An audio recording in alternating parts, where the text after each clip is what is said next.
ইনকিলাব মঞ্চের মুখপাত্র শরীফ ওসমান হাদির গ্রামের বাড়ি ঝালকাঠির নলছিটিতে চুরির ঘটনা ঘটেছে বলে নিশ্চিত করেছেন নলছিটি থানার ভারপ্রাপ্ত কর্মকর্তা আরিফুল আলম। শুক্রবার দিবাগত রাতে নলছিটি উপজেলার পৌর এলাকার ৪ নং ওয়ার্ডে অবস্থিত বাড়িতে এ চুরির ঘটনা ঘটেছে।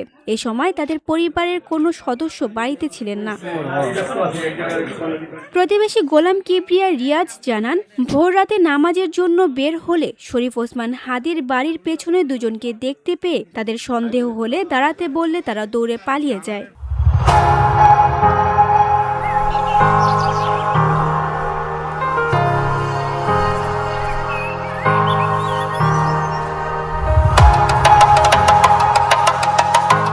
নলছিটি থানা ভারপ্রাপ্ত কর্মকর্তা আরিফুল আলম বলেন, চুরির খবর পেয়ে আমরা এসেছি, এখনো প্রাথমিক তদন্ত চলমান আছে। আমরা তার পরিবারের লোকজনের সাথে কথা বলছি, এ ব্যাপারে আইনানুগ ব্যবস্থা প্রক্রিয়াধীন আছে।